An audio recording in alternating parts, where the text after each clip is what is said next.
Oi, pessoal! Aqui quem fala é a professora Fernanda, de Português e Redação, e o tema da nossa aula de hoje é competência 4 dos critérios de correção da redação. Gostaria de iniciar pedindo para você que ainda não entregou os seus textos, que entregue-os o quanto antes, para que eu possa corrigir e te dar uma resposta. E se você já entregou e por acaso eu ainda não te respondi, me envie uma mensagem. Vamos começar? Bom, a competência 4 exige que os alunos demonstrem conhecimento dos mecanismos linguísticos necessários para a construção da argumentação.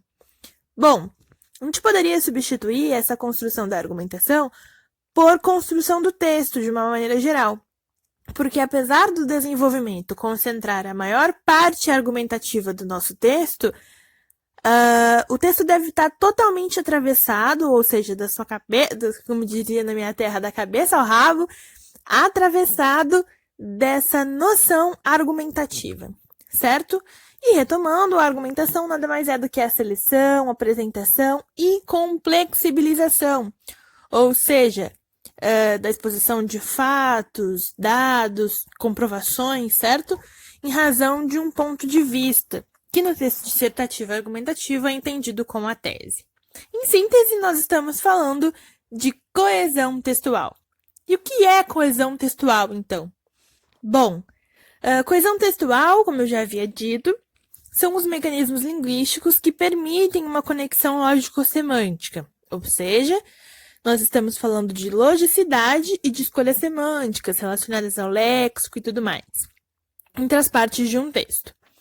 A ligação e a harmonia que possibilitam a amarração de ideias dentro de um texto é feita com o uso de conjunções, preposições, advérbios ou locuções adverbiais. O que ele está fazendo aqui é mostrando como que estes mecanismos possibilitam, então, o encadeamento das ideias, certo?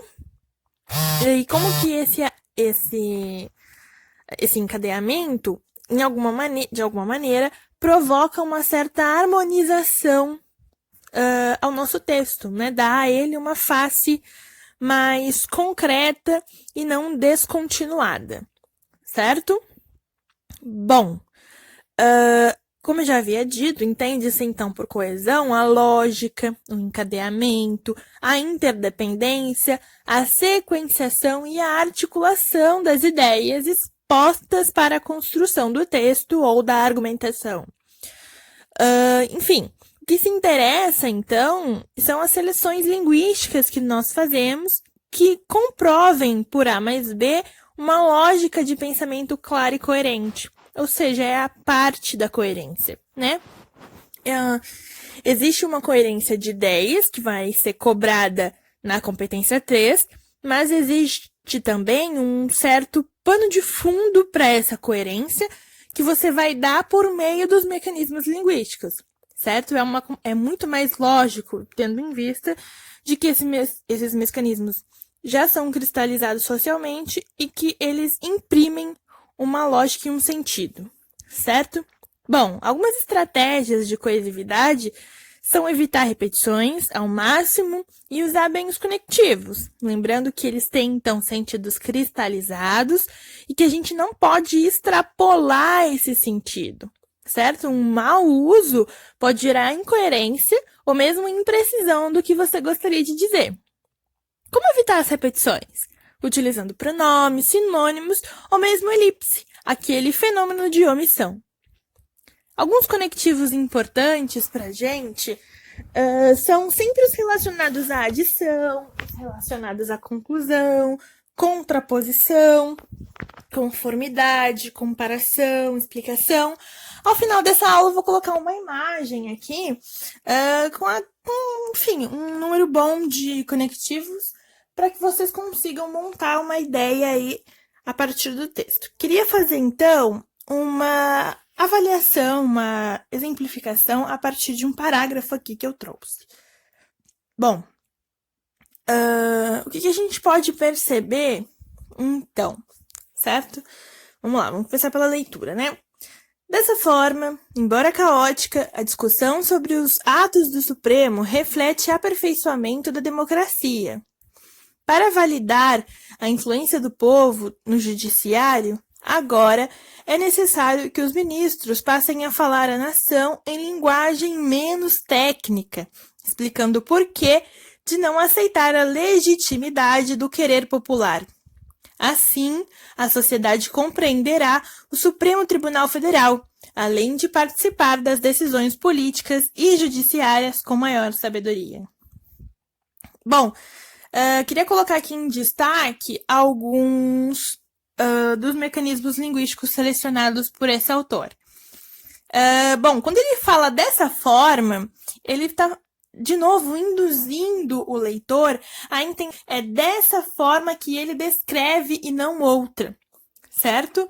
Quando ele usa, por exemplo, embora, ele está criando uma contraposição ou de algo que ele falou, mas que ele não concorda, ou de algo externo ao texto.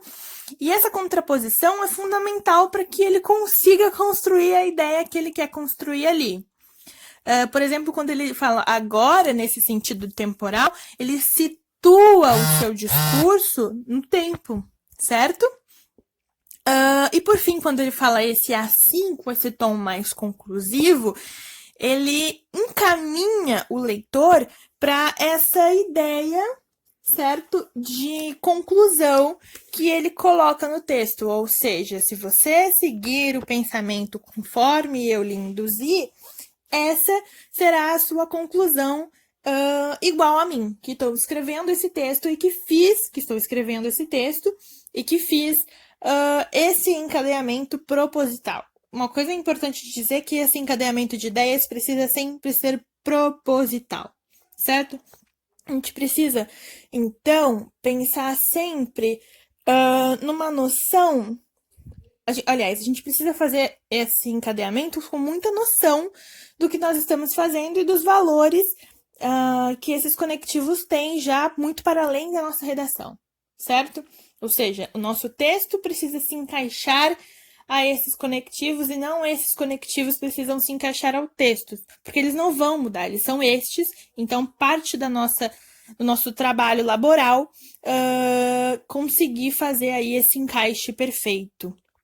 Outro ponto importante é cuidado com os excessos desses articuladores do discurso, porque não necessariamente um texto com um número excessivo de articuladores significa que está bem articulado, certo?